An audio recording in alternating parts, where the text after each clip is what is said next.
নারায়ণগঞ্জের রূপগঞ্জ উপজেলা স্বাস্থ্য কমপ্লেক্স পরিদর্শনকালে এমপি মুস্তাফিজুর রহমান ভূঁইয়া দীপু জানিয়েছেন, উপজেলার ৪১টি কমিউনিটি ক্লিনিক সচল করে স্বাস্থ্যসেবা ঘরে ঘরে পৌঁছে দেওয়া হবে। পাশাপাশি নদীপথে রোগী পরিবহনের জন্য জরুরি নৌ অ্যাম্বুলেন্স চালুর উদ্যোগ নেওয়া হবে।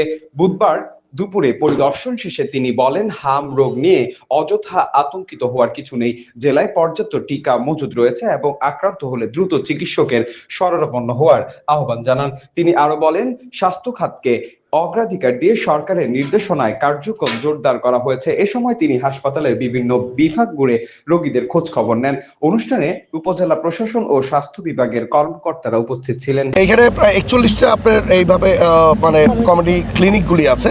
৪১টার ভিতরে আপনারা জানেন গত বছর এত বছর ধরে যে আমাদের যেই সরকারটা ছিল সেই সরকারটা আপনার এই দিকে নজর রাখেনি। ইনশাল্লাহ এখন আমরা আমাদের নতুন যেই সরকার এসেছে, গণতান্ত্রিক সরকার, ইভেন আমাদের দেশটা তারেক রহমান সাহেব এইদিকে অনেক ফোকাস করছেন।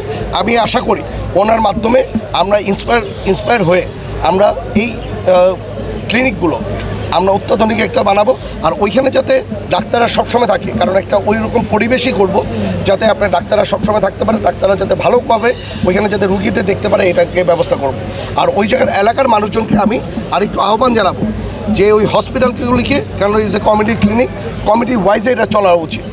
এলাকার মানুষরাও যাতে ওই দিকে খেয়াল রাখে, যাতে ডাক্তার থেকে সময় দেয়, যদি ওষুধ যতটুকু দেয়, যদি অতটুকু ওষুধ যদি আপনার যদি আমাদের ফুলফিল না হয়, আমরা যারা আছে এলাকার মানুষজন মিলে আমরা ওই পেশেন্টগুলিকে আমরা যাতে ওই ধরনের ওষুধটা দিতে পারে আমরা সেই দিকেও খেয়াল রাখছি। আরেকটি হলো আপনারা জানেন হলো 6টা আপনার ক্লিনিক আছে হলো ফ্যামিলি প্ল্যানিংয়ের।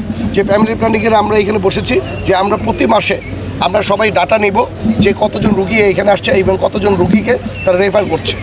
দৈনিক আজকের বাংলা .net